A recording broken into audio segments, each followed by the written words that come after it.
seenaa jimjimoo namni seenaa jimjimoo godhe hayyoota manguddoota beektoota Abdurrazzaq Dubee namni Abdurrazzaq Dubee godhe hayyoota beektoota namni gaaddisa jalatti gaaddiseeffatu ifirraa hin kutu manguddoo soson tuffatiin qeeroo soson tuffatiin aktivistoota soson tuffatiin undermine wal godhuu dhisnee tokkummaadhaan diina gartee nu barbadeessuuf amantii teenya dhabama godhuu barbaaduuf eenyummaa keenya dhabama godhuu barbaaduuf walii gallee on a mutual interest jettiin faranjiin fedhii dantaa walii galarratti wal qixxummarratti osoo tokko ol aantummaa tokko walirra jirraaf walirra ejjechuu osoo hin taanetti yoo arraan tana Oromoon bilisoomtee bilisa taate Islaamni bilisoome Kiristaanni bilisa ta'e waaqeffataan bilisa ta'e gatteenyee waa'ee amantii keenyallee wal gaafannee dibeet goonee wal barsiisuudhaaf yoo bilisa taanee sammuu bilisaa taanee biiti teenya bilisa taate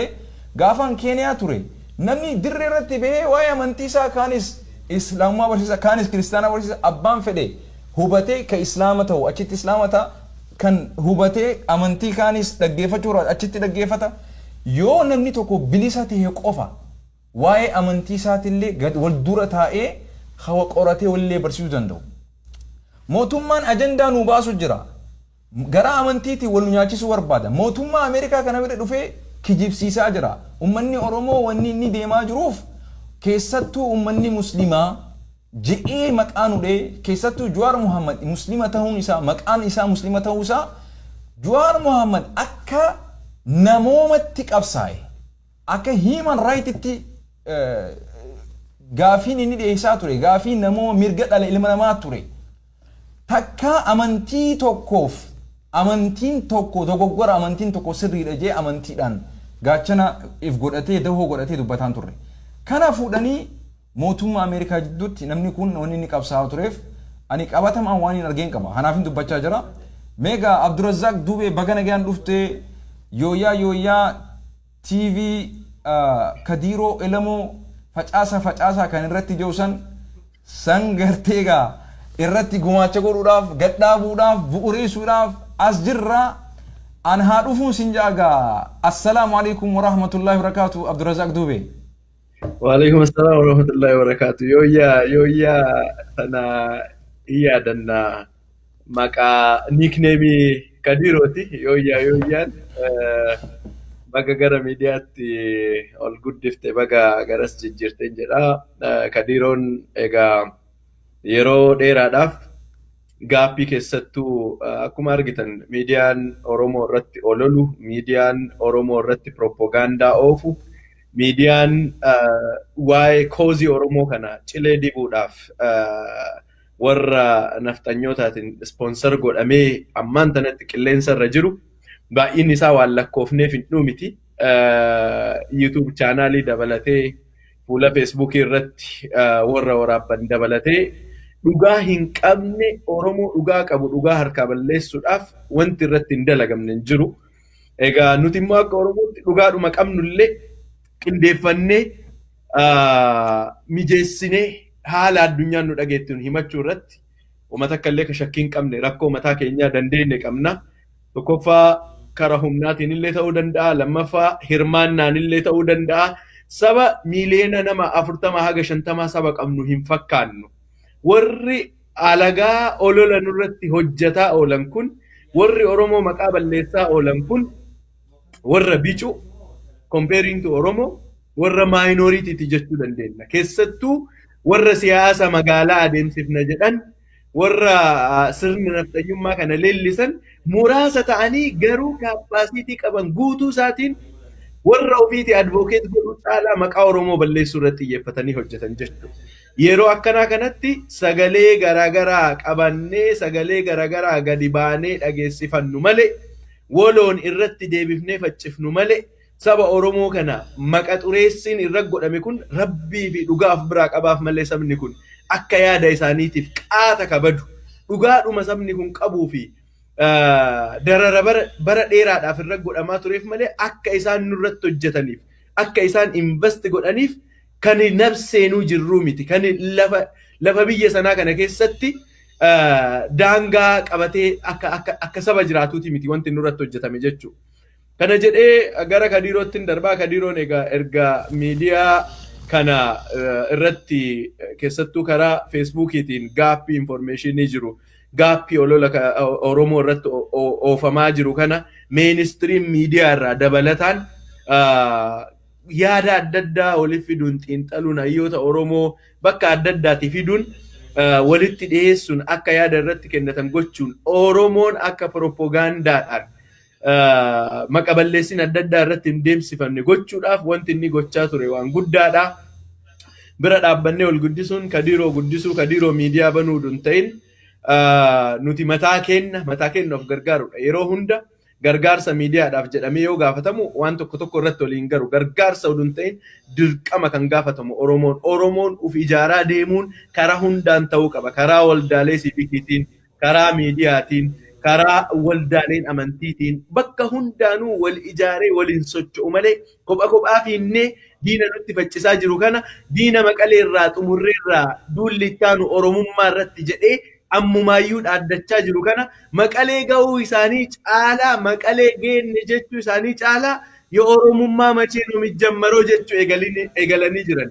Warra Oromummaadhaaf akkana dhufu kanaaf meeshaan guddaan ittiin dhahuu dandeenyu fi uummata keenya ittiin qopheessinu keessaa tokko miidiyaa qofaa miti kan irratti hojjennu garuu miidiyaan tuulii isa guddaadha waan ta'eef waan kana bira dhaabachuudhaan miidiyaa kana bira dhaabachuudhaan gara miidiyaa guddaatti jijjiiruudhaaf tattaaffii Kadiiroon godhaa jiru kana bira dhaabbachuun dirqama Oromoo hundaati jedheen isinitti deebisa Sheek Naasir.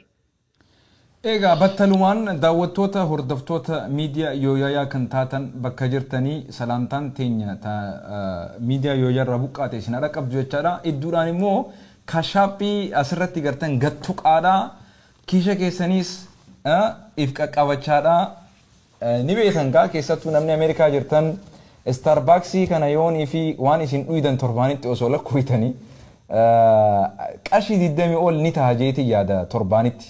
So Starbucksii dhuydan kana buna dhuydan jechuu waan achi baastan qarshii 20 ol.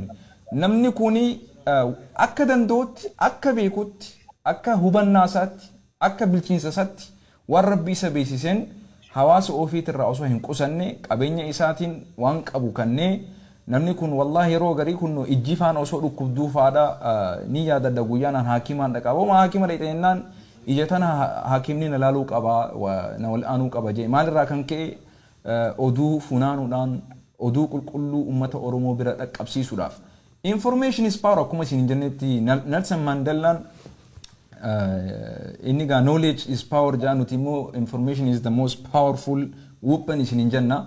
Inni gaa I think knowledge is the most powerful weapon jaa. The same thing information knowledge jechuun information barra information kana dhaloota irraa dhaloota dabarsu hawaasa irraa hawaasa dabarsu biyya irraa biyyatti dabarsu so haga danda'u namni tokko gizee akkana taa'ee turu ammas beeka kaleen nama dhukkuba nervii systemiin kunis nama dhukkuba waa hedduutu jira so namoota akkasaa kana gartee miidiyaa kana guddisee ittillee qaxaruudhaaf miidiyaan kun interneetiin deema bishaaniin deemu bilee dhaggeeffadhu bishaaniin hin deemu. Wanni kun qabeenya barbaada. Qabsoon afaan gogaadhaan gartee haa qabsoon qoftuun barbaachisaa miti. Harkaanis hiixataa, gurmuu walii tahaa, ceehuu teenya walirraa caccabsaa ni jira miti. Aduuwwis walirraa caccabsaa, wal bira dhaabbachaa. Namni kun kophaa isaa akka nama kumatti hojjechuu jira jechuudha. Kophaa isaa akka nama kumatti jechuudha. Yoo namni akka isaa kun kumaantamaan nuuf hojjete yoo volunteerlee hojjechuu jira namni kun. Tola ummata kanaaf waan hin qabuun hojjedhe jedhee tolummaa olu jira jechuudha. Hojiin tolummaa ragaa qiyaasa qabdi. Humna haga isiin namni fixatu gaafa fixate dadhabee jedheeti gaa namni dhiisuu mala jechuudha. Waan kana tursiisuudhaaf jiraachisuudhaaf membarallee haa taanu qabeenya qabdaniin bira jiraadhaa yaadallee itti kennitanii yoonii isarraa illee sirraa'uu qabu jiraati. Namni hedduu bukkisu, namni hedduu qaaqu, namni hedduu fiigu. Mucacaachuun isaan oolamu. Yaani ni beektan namni ani qulqulluudha jedhu tokko illee hin jiru. Nama rabbiin tiisee qofa malee. Malaa'ikaa rabbiin tiisee qofa malee. Nabiyyoota ambiyyoota rabbii tiisee malee. Pirezidaantiin biyyaa ni mucacaata. Ni dogoggora.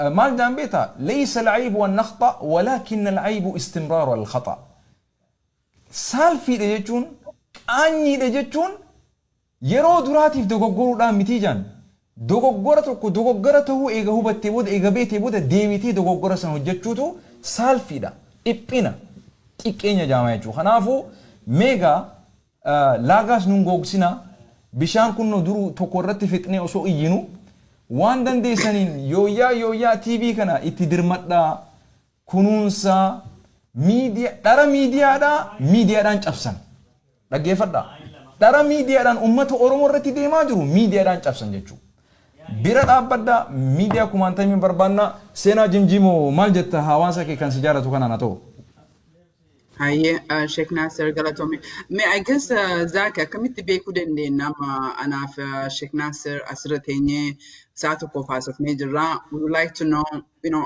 progressive Kenya كمي جتشو بربانا غافية تنا جتة في مالنا فكاتا كجت في دقي فتوتك إنما أما فيسبوك رلا نما almost بسديتي فويت ولا لاجرا so kuni daawwattoota keessaniif jechuudha. Mee value media kana value particularly kadiroo kana context advocacy wajjin isinitti mee jedha Sheekh Naasir Attiin akkasitti gara na fakkaate. So garaagarummaan advocacy amma mallaqa kumaatamaan baasnee godhaa jirruu fi garaagarummaa kaleessan fakkii godhannee jenna. Durii yoo yaattanii ani waggaa 20 ol biyya kana jiraadhee jira. Waggaa 20 kana keessatti Oromoo hiriira nima baati. Oromoo mallaqa illee numa kennina. Oromoo xalaalee nu barreessina. Garuu waggaa 20 dhiisiitii waggaa 40 kana keessatti akka Oromootti fira tokko baafachuu hin dandeenye. Itoophiyaa keessatti saba Guraagee moo saba Somaaleeti moo saba Tigreeti moo saba kamtuu Oromoof dhaabbatee beeka. Mee saba dhiisaa ollaa san keessatti Keenya moo Somaaliyaa moo Sudaan moo kan Oromoo bira dhaabbatte. Mee achillee dhiisaa amma biyya alaa kana dhufnee jirra kumaatamaan. Biyya alaa kana keessatti waggaa 20 kana ala kan turre biyya kamtuu Oromoodhaaf kan sagalee ta'u. Maaf sagalee ta'uu dhabe nu hin beekne. Jiraachuu keenya iyyuu nu hin beekne. Oromoon gabroomuu qofa otoo hin ta'in firallee hin baafanne. Ka itti ergatullee hin baafanne. Rakkoon keenya guddaan maalidha? Fira ka baafachuu dadhabnee fi Oromoon hamaa ta'ee otoo hin ta'in Oromoon akka fira ittiin baafatu san hojiirra hin oolchine. Oluma kaanee hadhuma mana ijaaranii roomiin guyyaa tokkotti ijaaramne akka jedhan sani hadhuma kaanii waggaa tokko keessatti juma tokko keessatti maayindii namaa jijjiiran ni beektan. Warroon Oromoo nam tokko oluma kaatee hadhan jaalattu oluma kaatee ammoo hadhan jibbitu suutuma laalteetiin waan nam sanii agarteetiin jibbita.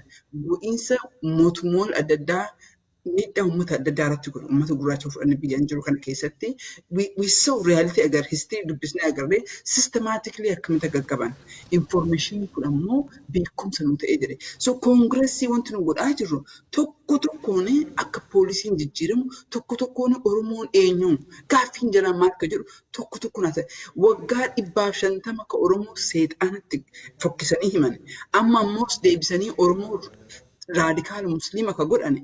All of a sudden jijjiiruu hin dandeenyu. Kun yoo gaarii nu dubbatu kun ammoo afur dhaabbata. Kun suuraa kan mul'isa. Viidiyoo kan waa'ee Jawaar kaastee jirta Ustaaz Naasir. Viidiyoo Jawaar tokko kan inni nuti Harargee keessatti bakka hin dhaladhe keessatti namni harka guddaa musliimaa jedhe naannoo keenya kanatti namni musliimaa waa dubbatee baangaa mormorraa dubbii san jijjiiraniitiin akkanatti fidha jedhanii koongiressii oofisa viidiyoo san hin argin hin jiru waa'ee Jawaar irratti. Otoo Jawaar maqaa isa laasneem isa Muhammad ta'uu baatee sila hadha hanga namarra ta'uu hin danda'u. Kanaafuu guddinni keenya amantaa musliimaa keenya akka dhukkubaatitti itti fayyadamanii nama seexaan nu godhan. Miidiyaan kan Oromoon kafii itti deebi'ee jedhifama.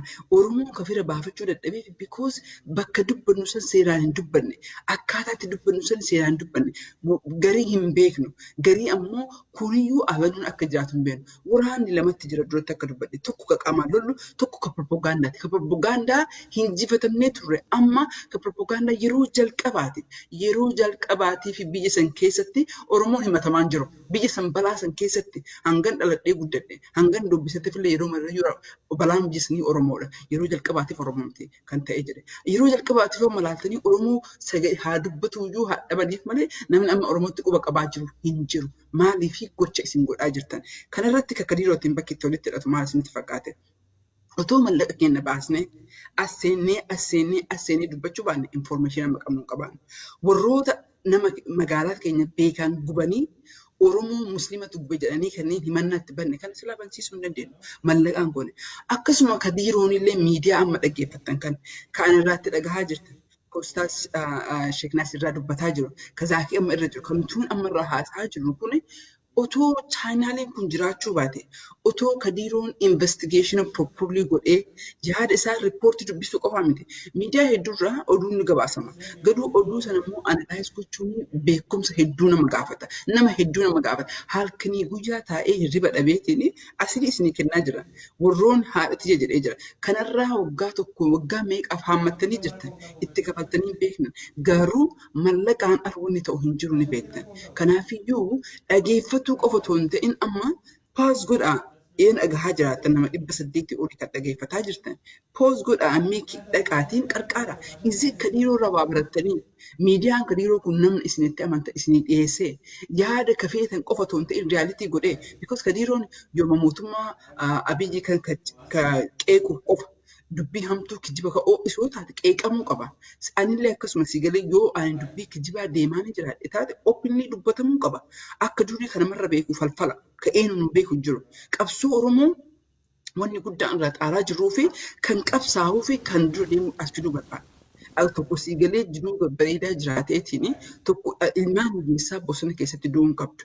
Kanaafiyyuu qabsoo kana revolution hedduun hoo argitanii jettanii warruma achi baheetu revolution kana biyya keessan bilisoomsa ganda keessan bilisoomsa gosaan ijaarama magaalaa teessan bilisa of baasa jedha. Du'iitii ofirraa dhaaba nuti asii Ameerikaa gallee aangoodhaaf lolaa hin jirru. Oromiyaa jennee jiraachuu wallaallee isiniif. Kanaafuu warri biyya jirtanillee aangoo kana abbaa itti ta'uu fi har'a yeroo dirqamaa kanatti ta'uu qabna. Kan ammoo eessaan dhagahaa jirtan otoo carraa kana Kadiiroon banuu baate otoo analyze gochuu baate akkamiin beektan kana mala ani eessatti dhufeen dubbadhee jedha. Kuni ammoo mallaqa malee hin dhufu. Kanaafiyyuu isin especially warroota ammaa haadhati jedhamaa kan dhageeffataa jirtan. Waggaa baay'ee dhageeffattan Kadiiroo. Halkanii guyyaa dhageeffatta because hin beeka mana kan kee yoo dhufee jedhu yeroo murayyuu Kadiirootu banaadha. Kanaafuu hadha Kadiiroo deeggaruun dirqama keessan Kadiiroo viidiyoo isaa share godhu qofa otoo hin ta'in namni kun yoo isarraa barattee jiraatte yoo isarraa ammoo uummata Oromootiif bu'aa godhee jira jiraatanii attiin akka yaada keettee Sheek Naasir haasawuu qofa otoo hin ta'in share godhuu qofa otoo hin ta'in warroonni Middle East jirtan warroonni Euroopiyaa keessa jirtan ammoo hin beektanii mallaqa online kennuu hin dandeettanii walitti qabaa bakka tokkotti qabaa Kadiiroodhaaf kennaaf jira. Kadiiroon ammoo akkuma jettanii ofii otoo hin ta'in kan godhaa jiru miidiyaa kana uummata Ameerikaa keessa yuutuubii qofaa otoo hin ta'in kara biyyatti illee akka dhagahamuuf waan ta'eef attiin afaaniin bara dabarsinee hopefully karaa kiisaatti odoo deebinee bareedan jedhan gara kiyyaan galatoomii hagaaman jedha Sheek Naasir. Galatoomii addee seenaa jinjimoo ulfaadhu wayyoomi Oromoon gaa wayyoomi namaan jetti. Dubartiin gaa qabsoo keessatti seenaa guddaa qabdi. Dirree lolaa keessattis madaawaa ofii dawaalee adda addaa supply godhuudhaan first aid isaaniif kennuudhaan onnee itti horuudhaan dhugumatti dubartiin cimtuun abbaa manaafaa duuba gizee jiraatte abbaan manaafaan sun leenca dabil taafaadha. Soga atilleen baga Oromoorraa dhalattee baga Oromoodhaaf sagalee taate duuba dhugumatti daawwattoota keenya namni kun hundinuu gatii inni walii qabuutu jira. Namni ati gartuu kun hundinuu gatii inni qabuutu jira jechuudha. Yeroo garii gatii ofii wallaalurraa kan ka'een namni hedduu waan xixiqqoodhaaf gartee wal tuffannee wal arrabsinee rakkoo keessa wal buusna.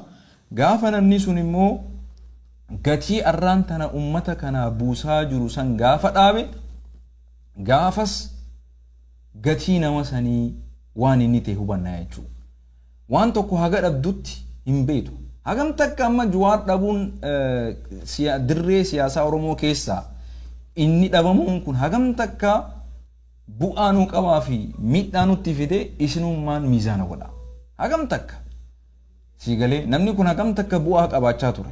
Hayyoonni isa qofaa miti kan hidhaman kan ajjeefaman bu'aa hagam takka nu qabaachaa turan hedduu. Kanaafuu gatii walitti haa goonu. Eega namni du'e booda wal faarsuudhaan miti. Eega namni gartee dhukkubsatee hojii dhaabee booda gartee silaa gaafas akkana godheef jechuudha miti. Dhaggeeffadhaan amma eegareef was taa'u jira wallaahi sitti kijibu miilli kiyya kun amma na dhukkubaa jira cinaa tokkotti yoon isin jenaa amantaa. Sabaan yeroo gargari jarri kuni jarri as gubbaa hoggayyu ganamaas yoon ka'u argu galgalaas yoon ka'u argu kun sa maal nyaatee dhugaa kiraa isaanii maaltu kafala sa akkamii bobbee galaan jaa. Ani amma yeroo garii osoon dalagaa jiruu fadhaan rakkadha abbo mee telefoonoo kanaaf irraa cufa jee feesbuuk irraa cufa jee dalagaa kiyya fokus godhe jee ifirraa honi jee maal irraa kan ka'e jechuu dalagaa san gaggeessuudhaaf dalagaa yoo jiraanne jiraachuu hin dandeessu. Jiraachuudhaaf dalagaa si barbaachisa. Kiraa kafaluudhaaf dalagaa si morgeeja qabda. Makiinaan bishaaniin hin deemtu.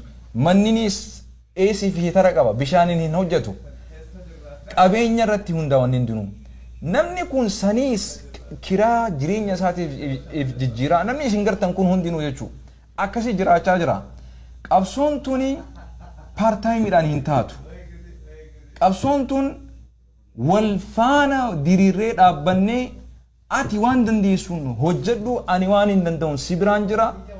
Ani waan gaaza keetii waan jiruu jireenya keetii siifin jira jennee yoo wal kuuniinsinee wal bira dhaabbanne qofa kan qabsoota nama kan ga'uu dandeenyu yoon taan immoo osuma akkana jennu komii guddannaa jechuudha. Miidiyaan Oromoo kunsa waan ofii fedhe malee hin dabarsu. Gaafa fedhe ni dubbata, gaafa fedhe ni callisa. Akka isaa miijaa dubbatu eegalaa jechuudha. Nuti immoo komachuun nuuf iiziidha. Oduu takka qulqulleessitee uummatatti fiduun waan laafaa sitti hin fakkaatin. Oduu takka qulqulleessitee fiduun ani mataan kiyya akka nama tokkotti maqaa amantii kiyyaa tiisuudhaaf maqaa uummata Oromoo tiisuudhaaf oduun takka gizee nan geesse bakka 3, 4, 5, 6 bilbilee dhugumaan sin jaa yoon oduu takka nama tokko qofarraa dhageef qofa hawaasa kiyyatti dhugaa jirtu himu. Nama 3, 4 ka amanurraa keessaan qaama mootummaa keessaan alaan qulqulleeffadhee dabarsaa jechuudha. Namni kun halkanii guyyaa bilbilarra oola. Qorachaa oola. Abdurrazaaq Duubee akkasii, seenaa Jimjimoo akkasii, aktiivistoonni akkasii akkanumatti ofirraan qaaqan uummanni kun ajandaa barbaanne jaanituma folowara barbaadan namni waan kana godhu hin jiru ka keessa namaa beeku rabbuma garuu immoo hedduun keenya kuni yuutuubara kuni folowara barbaada kuni gartee laayikii barbaada komantii barbaada kun warra komantiin isaan suusiitti ta'e takka haraaraatti taate feesbuuk kana gubbaa yoo gabbaan hin dubbanne haraaraadha. Aki haraaraa wanni nutti ta'e gabrummaa jalaa bahuu bilisummaatu haraaraa nutti ta'e dhaggeeffadhu siifin ibsa.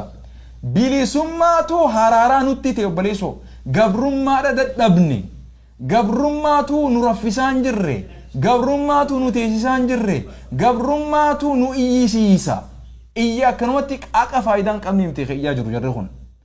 Kanaafuu Abdurrazaaq Dubee mee maal jetta gaa yooyyaan as gihee jira asiin geessanii akkana fakkaata meegaa atis waan qabdu gaa hawaasaan jeeme. Sheek Nasir waan guddoo kaaftanii yeroo baay'ee as teennee yoo haasofnu madaa kennanii mannu jechuu malee namni biyyi kun sa'aatiidhaan jiruu biyyatti jiraattudha. Gadi baatee sa'aa kanatti duzaak bahee gadduwaa dalagaa jiraatee sa'aatii kanatti at any time Ameerikatti taayimiin mallaqa. Akka Islaamummaatti taayimiin lubbuudha. Akka duniyaatti immoo yoo deebifnu taayimiin sa'aatiin mallaqa. As gubbaarraa namatti haasa'ee namni mallaqa argatu kamuu hin jiru. Yeroo tokko darbee wanni adda addaa jedhamu keessaa tokko warra probably waan hunda fuudhanii yuutuubii qofa irratti godhanii informationii achitti limit godhanii achirra dabarsanii argina. Kadiiroon san hunda sacrifice godhee information yuutuubii kadiiroo irra jiru guutuun isaa cufti isaa feesbuukii kadiiroo irra hin jira. Feesbuukii kadiiroo irra wanti jiraateef main purpose isaa maallaqa yuutuub irraa meeq gochuu hin ta'in informationichi ummataan haa ga'uuf. Kadiiroo maaliif jedheen yaani chaanaalii feesbuukii 3, 4 itti yeroo tokko fa'a yoo dabarsu yoo barbaachisaa ta'e caffeefaa irratti argita United Oromoo irratti argita chaanaalii 4, 5 fa'aa argitaani. Namoonni warri kasi ajaa'ibu warri yuutuubii irratti maallaqa ittiin dalaguu fi maallaqa wanni jedhu saayid maniyyuu kafaltii qaban amma kaadiroonni bilisiginnaa yuutuubii irraa viidiyoo waraaban bilisiginnaa irraa akka Oromoo maqaa balleessan, akka Oromoo maqaa adda addaatti kennan maallaqa kafalamaaf. YouTube irraa maallaqa meeq godhan. Achi ooloo bareesaa gaafa itti ka'an kunoo ammumayyuu amma kan kana baatuyyuu kana baasanii hin gargaaranii achi gatta'anii kunoo maallaqa gaafachuuf dhufe. Warri maallaqa gaafachuuf dhufe jedhee maqaallee baasee waan adda addaa kana jedhu warra kafaltii kana keessatti hin hirmaanne nama kaardii isaa chiip godhee baasee waa irratti hin hirmaanne kana trust me on this kana qabadhaatii research irratti hojjedhaa laala. Miidiyaalee Oromoo irrattis kana dura argee jira. Miidiyaalee Oromoo irratti warri qeequu qofaaf gadi taa'ee waan biraa kan hin dalagne ooloo bareesaa gaafa GoFundMeen waan adda addaa baname qofa qeequmsa banuudhaaf qofa warra taa'u jira. Qeequmsi badaadha jechuu miti. Qeequmsa bifa lamaatu jira. Tokko qeequmsa qeeqanii ijaaruuf. Oromoo karaa sirrii deemaa yoo hin jiraanne akka nama dhuunfaattis karaa sirrii deemaa yoo hin jiraanne wanti kun karaa sirrii irra hin jiru wanti kun karaatti haa deebi'u jedhanii qeequun waan jiru. Saniin ala namoonni baay'een argitan kun asiyaachiin fiigaa information uummata kanaan geessuuf propaganda alagaa dhahuudhaaf achi fiigu as far as I know, as far as my knowledge is concerned, maallaqa isaaniitti baasanii maallaqa kennatti dhabne taayimii kenna hojii sa'aatii hojjennu saayidii irra kennee uummata kanaaf sagalee ta'uudhaaf asiyachi fiignaa jechuudha. Yeroo tokko kun maal fidaa faayinaansiin deeggaramuu dhabuun qulqullina odeeffannoo irratti effektii mataa ofii danda'e qaba. Taayimiidhaan jireenya kan keetiif jiraachuu waan qabduuf taayimii itti kennitee waan qorattee hubattee sirriitti gadi baasuu qabdu akka waan san irratti yeroo kan kee hin balleessine limitsi godha. Maaliidhaaf jireenya kan keetiif tolfachuu waan qabduuf jireenya keetiif waan jiraachuu qabduuf jireenya kan keetiif baatee hojjettaa ittiin ala kana akka partaayimiitti qabdee yoo hojjettu information hanga nama ga'uu qabu limited gootee yeroo itti geessitu jira jechuudha. Sanaan alatti akkuma duraan Sheek Naasir dubbataa turte miidiyaa keessattuu miidiyaa irratti waan tokko information qabatanii gabbaanii iskiriinii kana afoo taa'anii yoo dubbatan nama ilaaluuf baay'ee salphaadha. Evaluationii waan daqiiqaa 40 dubbatu san probably sa'aatii 5 sa'aatii 6tti fudhatee qoratee dhufaara ta'uu danda'a. Namni asirraa taa'ee dubbatu kun nama dhageeffatuuf evaluationii ma daqiiqaa 40 sanaan daqiiqaa 40 sana keessa waan dubbatee lixxe kuni akkana jedhanii xiinxaluun baay'ee salphaadha. Idanii namatti himuun garuu daqiiqaa 40 iyyuu miidiyaa afoo ta'anii dubbachuun it's not an easy business. Kanaaf bira dhaabbachuun gargaaruun akkuma amma jedhe ammallee miidiyaa yooyyaa gargaaruu miti, Kadiiroo gargaaruu miti, Oromoon keezii ofii gargaaruu qabaa. Oromoon keezii ofii kana gargaaruudhaaf an miidiyaa iyyuu miti miidiyaa irra iyyuu darbee akkuma yeroo Jawaar Mohammad fa'a OMN qabanii full time godhanii hojjetan Oromoon namoota baay'ee hayyoota isaa qabu bakka adda addaati willing ta'anii dhimma Oromootiif warroota hojjetan hunda mindeessee dhimma ofii akka irratti dalagan gochuu danda'uu qaba. Wanti partaayimii kun rakkoo mataa ofii danda'e qaba. Konsekwensii mataa ofii danda'e qaba. Itti gaafatamummaanis dhufuu kan eegalu waan kana an invest itti godheera jettee waan tokkoof gaafii gaafachuu kan eegaltu waan invest itti goote tokko irratti, waan itti baaste tokko irratti, waan itti kafalte tokko irratti. Kanaaf waan kana gochuu danda'uu qabna. Argitanii jirtu kana dura olola karaa amantaatiin oofuudhaaf Oromiyaa keessatti manni amantaa akkana ta'e jedhanii guyyaa 2-3 keessatti miliyoona 2 moo doolaara miliyoona 2-3 guuranii argeera. Naftanyoonni yeroodhuma dhiyoo keessatti gara duubaa deebinee yoo ilaallu. Dheengadda warri isaati miidiyaan isaati nu jalaa baduudhaaf jedhanii olola oofanii within short period of time hundreds of thousands sa'aatii muraasa keessatti walitti guuranii lixan. Kan biltsiginnaan invest gootu baajet itti gootu akkuma jiru ta'ee jechuudha. Kanaaf wal bira dhaabannee miidiyaalee keenya namoota keenya jajjabeessu akka Oromootti waan hubachuu tokko qabnu tokko jira. Akka duraatti akkuma jedhe qeequmsi ijaaraa akkuma jiru ta'eeti qeequmsa fakkeessanii qabsaa'aa Oromoo fakkaatanii Oromoodhaa waan dhaabatan fakkaatanii gara biraatiin diinaa dalagaa akka waan Oromoon qeeqaa jiru Oromoon waa jedhaa jiru kan fakkaatanii double standardii taphatanillee jiru. Double faceidhaan warri deeman warra akkanaa kanniin qabsoo asiin waan sin jedhu as dhaabatanii ka Oromoo bakka dhumate barre amma booda qabsoomnillee bakki gennu hin jiru. Miidiyaaleenis warri miidiyaarra jirus nutti haasa'aa ooluu qofa waan biraa nu godhaan jiru. CNN, ABC'n miidiyaaleen biyya kana jiru hundi qaaqaniituma poolisii biyya kanaa sheeppi godhan. Filannoo biyya kanaa elekshinii biyya kanaa irratti riizaltii irratti garaagarummaa fidan. Meeshaa waraanaa baadhatanii bahanii namaan akkana filadhaa akkasi filadhaa jechuun oduun ta'e ummataaf waan jiru sa'aatii fudhatanii ragaa irra dhaabbatanii ibsuudhaan jechuudha. Miidiyaan qaama arfaffaa mootummaati. Miidiyaan qaama arfaffaa mootummaa kan leejislaatiivii, ekskiyutiivii fi judisharii irratti aanee jiru kan hojii qaamota kanaa to'atu biyya dimokiraasiin hin jirree fi mootummaan hin jirre kan akka Itoophiyaa keessatti immoo meeshaa qabsooti. Meeshaa qabsummaa isaa xumuree mootummaan dimokiraatawaan gaafa ijaarame immoo meeshaa warra qaamota mootummaa ittiin hundaa'an sana akka responsibilii socho'an akka waan hojjetaa jiran keessatti itti gaafatamummaan dhufu meeshaa ittiin godhamu meeshaa kana kunuunsuun qabuun dirqama Oromoo hundaati jedha. Kanumaan xumuree jira. Sheek Naasiris seenaanis Kadiiroonis hedduu galatooma. I think mallaqni akka amma argaa jirutti deemaa jira. Kan karaa kaashaappii hin ta'in kan gara feesbuukii qofa seene hanga amma 3,586 gahee jira. Kana warra keessa jiru qofaatu eenyufaatu akkam baase kan jedhu booddeerra Kadiiroonis ni qabatee dhiyaata. Hundi keessanuu irra hirmaadha. Waan itti baaftaniif waan irratti hirmaattaniif wanti isin irraa hanqatu hin jiru itti argattu jedhee yaada. Hedduu galatooma. I think kan sagantaa biraa wayitiif illee na eegaa jiranii hankanumaan xumura Sheek Naasir.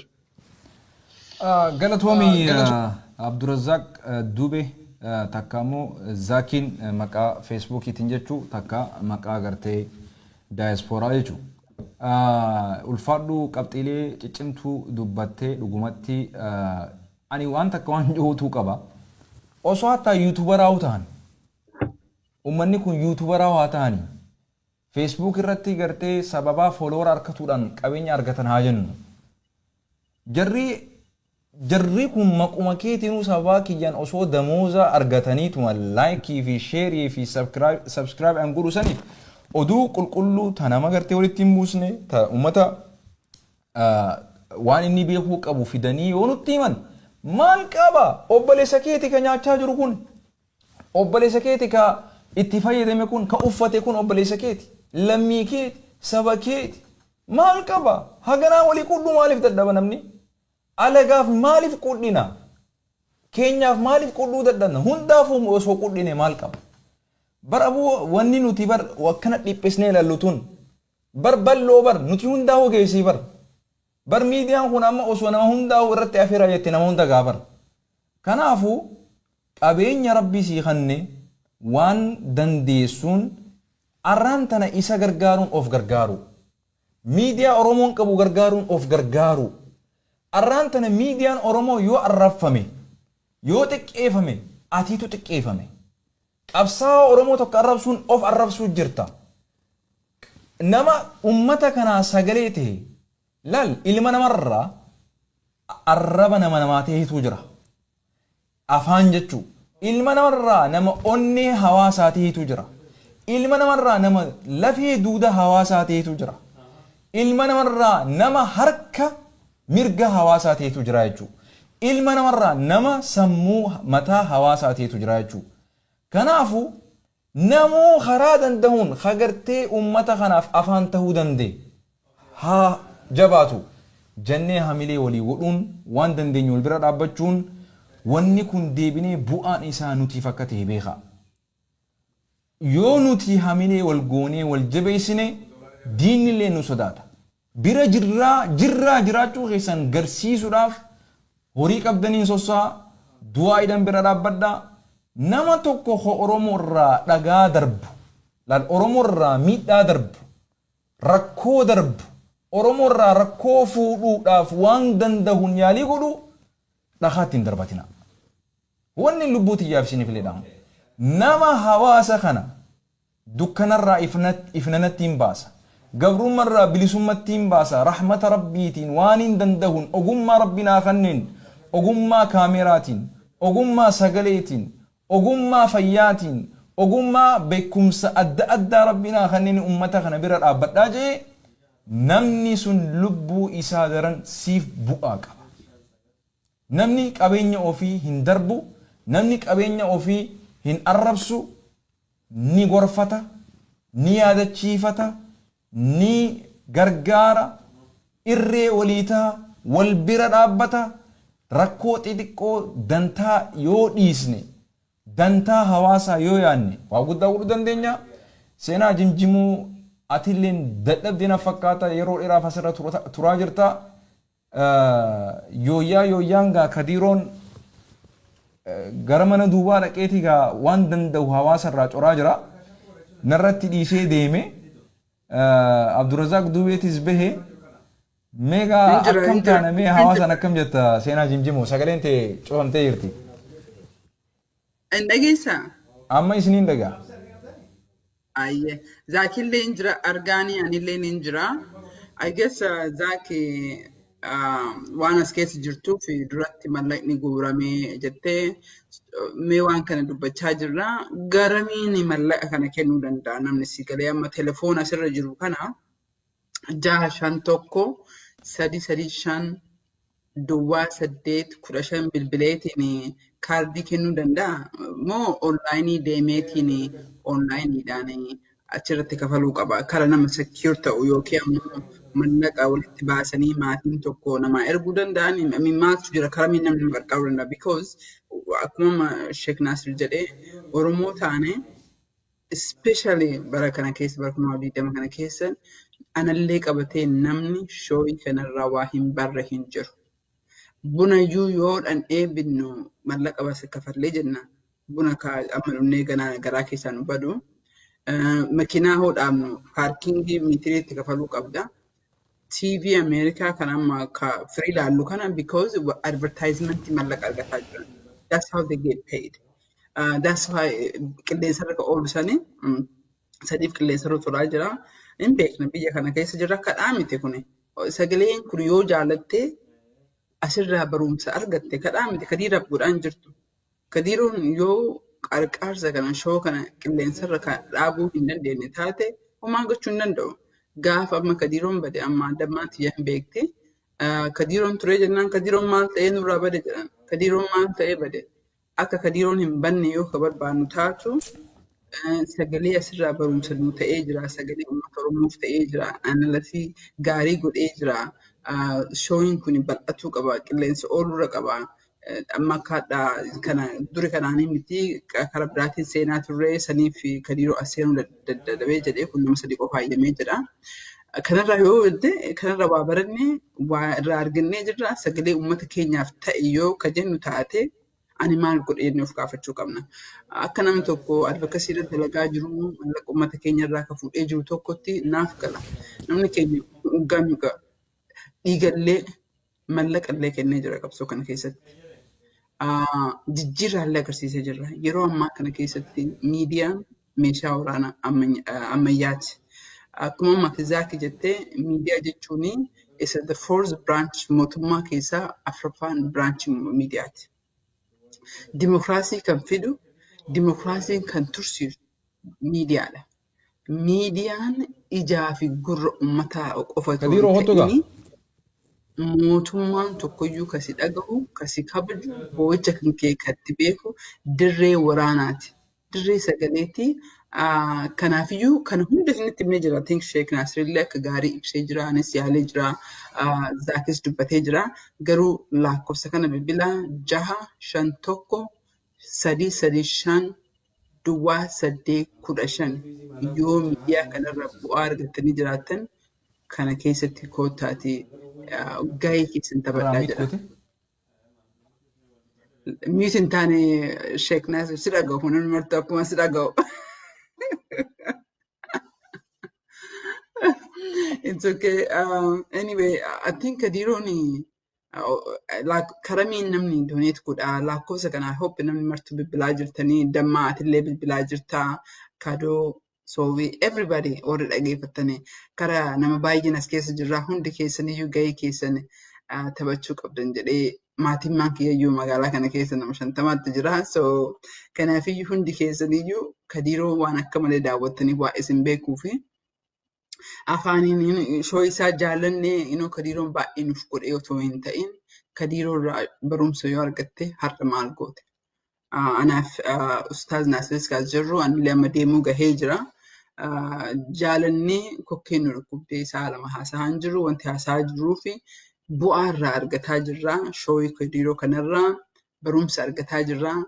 Dirree sagalee nu ta'ee ispeeshaalee amma advocacy irratti yoo ilaalle jedhee waa baay'ee oduu haaraa dhufee jiru. Shoo kanarratti Kadiiroo bilbilee Kadiiroo nu qopheessin jedhaan. Okay. Gaafuma tokko hin ta'u jedheen beeku. Okay. Yoo isaafillee mijoofnee maybe caffee wajjin koottaa seenaa isinummaa qophaa'aa irratti fayyadamaa jira. So it's always platformiin kun available nu ta'ee jira. Shooyii Oromoon biyya alaatii qabdu keessa ani garuu baay'ee always available. Ani qofatu hin ta'in ijoollee teenya Kaatiriin warra garee advocacy irra ka jirtu task force irra ka jirtu asirratti baay'ee hirmaannee jira. Miidiyaa kamii olitti nuuf ta'ee jira. Sagalee uummata keenyaaf ta'ee jira. Kanaammoo hangam akka xaartannaaf galee jedha. Wanni tokko ani waadaa isiniin seenu as keessatti Oromoon amma haalaallee dubbachuu dhaban malee ammaa fi yeroo jalqabaatiif akkuma duratti jedhee bineensi qawwatti qabaa jiran Oromoo miti. Bineensaa miti. We are the alternative. Dhiibbaa itti fufnee jenna. Qabsoo waggaa 40 waggaa 50 asiin geennee sammuu bilisa of goone amma immoo kan nu hafu firattiin baafachuu hangasiif ammoo ka qawwee lolu qawwee lola. Ka afaaniin dubbata afaaniin dubbata. Sooshaal miidiyaa irratti ijoolleen teenya waraana taateef sooshaal miidiyaa irratti baay'ee nu deeggartee jirti. Dargaggoonni biyya kanatti dhalatanii akka waraanaatitti sooshaal miidiyaa oduu kijibaa akka deemtu nurraa dhaabanii jiran. Miidiyaalee Kadiiroo irratti Kadiiroon information platformii ka walitti nu fidu ka anallee isinitti fidu yaada keessanillee ka fuudhee jiru waan ta'eef kanaaf ammoo bara kana keessa gahee keessa maal gootan gahee keessa maal goote maatiin kennaas particularly Oromoonni namoota 100,000 jechuun danda'ama biyya mararraayyuu kalaalaa jirtanii hopefully Kadiiroo ani linkiin asirratti argaa hin jiru. Linkii namni kilik godhee online donate gochuu danda'u utuu mijeessite I think ka guyyaa share godhee jira. Asirratti akkuma amma lakkoofsi mul'atu otoo illee eda'amee jedhee namni beekuu qaba. Siigalee haasaa keenya qofatu irra deddeebinee bu'aa miidiyaa kanaan martuu hin beekaa garuu haala namni mallaqatti kennuu kana haala gaarii yoo hin